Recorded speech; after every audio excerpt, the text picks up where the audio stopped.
తాజాంశాన్ని చూస్తున్నాం. Fibre net మాజీ MD Madhusudan Reddy suspend అయ్యారు. మరింత సమాచారం మా ప్రతినిధి ధనుంజయ్ అడిగి తెలుసుకుందాం. ధనుంజయ్, మధుసూదన్ రెడ్డి సస్పెన్షన్ కు కారణాలేంటి?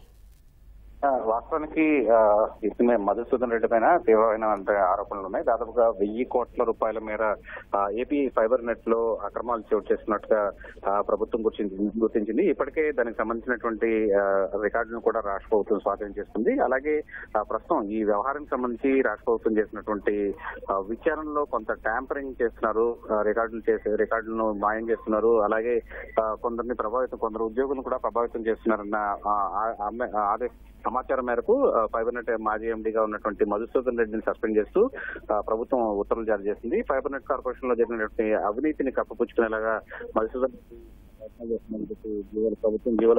ప్రభుత్వ నిధుల దుర్వినియోగం చేశారని చెప్పి ఇప్పటికే ఆయన మీద తీవ్రస్థాయిలో అభియోగాలు నెలకొన్నాయి. నిబంధనలకు విరుద్ధంగా ప్రైవేటు వ్యక్తుల్ని ఆయన ఎండీగా ఉన్న సమయంలోనే ప్రైవేటు వ్యక్తులను ఉద్యోగులుగా నియమించుకున్నారని చెప్పి అందులో ఆరోపణలు అయితే పెద్ద ఎత్తున ఉన్నాయి. మధుసూదన్ రెడ్డి సంబంధించినటువంటి రికార్డులు ఆ రికార్డులన్నీ కూడా ట్యాంపర్ చేస్తున్నారని ఆరోపణలు పెద్ద ఎత్తున ఉన్నాయి. సాక్ష్యాలని ధ్వంసం చేస్తున్నారని రాష్ట్ర ప్రభుత్వం కూడా జీవోలో పేర్కొంది. ఇందుకోసమే ఆయన్ని సస్పెండ్ చేస్తూ ఉత్తర్వులు జారీ చేశారు.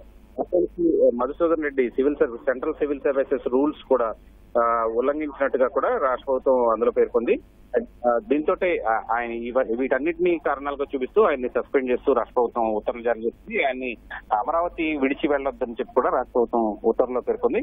అలాగే కొందరు ప్రైవేటు వ్యక్తులకు లబ్ధి చేకూర్చేలాగా మధుసూదన్ రెడ్డి వ్యవహరించినట్టుగా కూడా జీవోలో రాష్ట్ర ప్రభుత్వం పేర్కొంది. ధన్యవాదాలు ధనుంజయ్.